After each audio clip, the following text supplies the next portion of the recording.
माई की कलीसिया के अगुवे तानो पहुंचे और वह शाम उन्होंने आपस में जान पहचान करने, कहानियां सुनाने और चर्चा करने में बिताई कि उन्होंने अपनी भाषा में बाइबल का अनुवाद करने के बारे में क्या सीखा।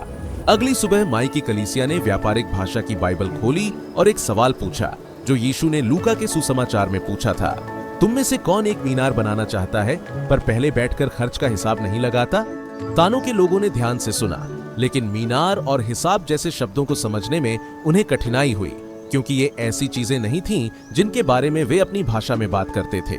लेकिन अर्थ पर चर्चा करने के बाद वे समझने लगे। यह शिक्षा ज्ञान से भरी हुई है।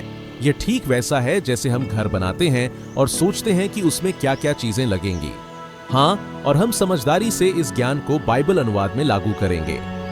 ये एक बड़ा काम है जिसमें काफी समय और प्रयास लगेगा। हमें ध्यान से योजना बनानी चाहिए। चलो एक जरूरी सवाल से शुरू करते हैं। कौन?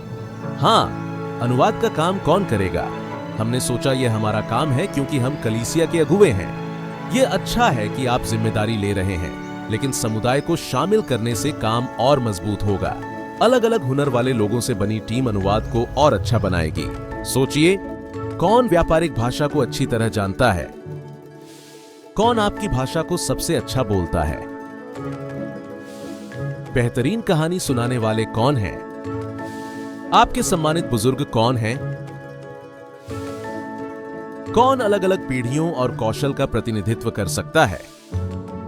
ऐसी टीम अनुवाद को भरोसेमंद, समझने में आसान और आपकी संस्कृति के अनुकूल बनाने में मदद करेगी और आपकी भाषा में अच्छी लगेगी। माई लोगों ने अपनी प्रक्रिया के बारे में और बताया। उन्होंने एक अनुवाद टीम बनाई जो ध्यान रखती थी कि पहला ड्राफ्ट भरोसेमंद हो और सही अर्थ बताए। फिर यह ड्राफ्ट कलीसिया और समुदाय के साथ बांटा गया ताकि देखा जा सके कि अनुवाद समझने में आसान, सही और माई लोगों को सुनने में अच्छा लगे।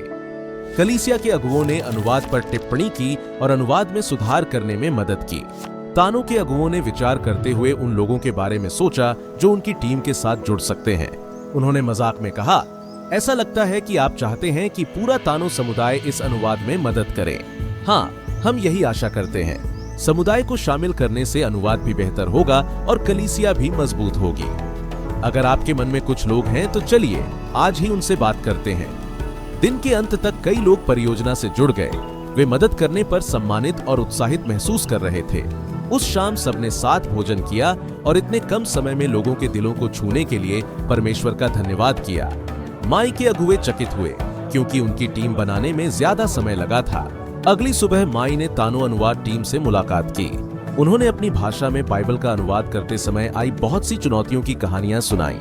उन्होंने यह भी बताया कि कैसे उन चुनौतियों का सामना करते हुए और काम को आगे बढ़ाते हुए कलीसिया का विश्वास मजबूत हुआ।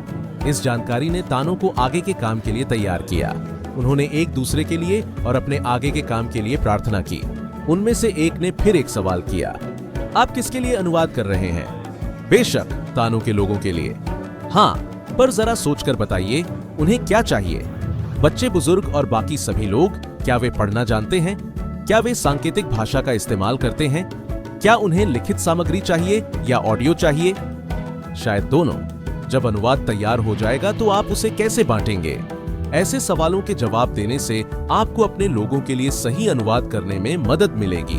अनुवाद के लिए किन साधनों की जरूरत होगी, यह सोचना होगा। आपके पास क्या है? हमारे पास कागज, पेंसिल हैं और कुछ के पास मोबाइल। यह तो बहुत अच्छा है। आपके पास पहले से ही कुछ अच्छे साधन हैं जो आपको अनुवाद के लिए सहायक संसाधनों तक पहुंचने में मदद करेंगे।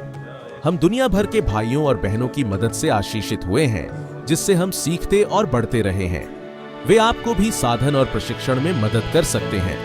अभी के लिए हम आपके पास जो है उसी से काम करेंगे। उसी दिन माई ने तानो को दिखाया कि मोबाइल से अनुवाद के साधन कैसे इस्तेमाल करें। 2 दिन बाद तानो की टीम ने सोचा, हम बहुत आभारी हैं जो हमने साथ में समय बिताया। हमने बहुत कुछ सीखा है और आगे क्या होगा इसका इंतजार है। एक पद का अनुवाद करते समय उसका मतलब समझकर और समाज के साथ बांटते हुए तानो लोग ये समझने लगे थे कि अपनी भाषा में बाइबल का अनुवाद करना कितना बड़ा काम है, योजना बनाना कितना जरूरी है और इस प्रक्रिया में समुदाय को शामिल करना कितना आवश्यक है।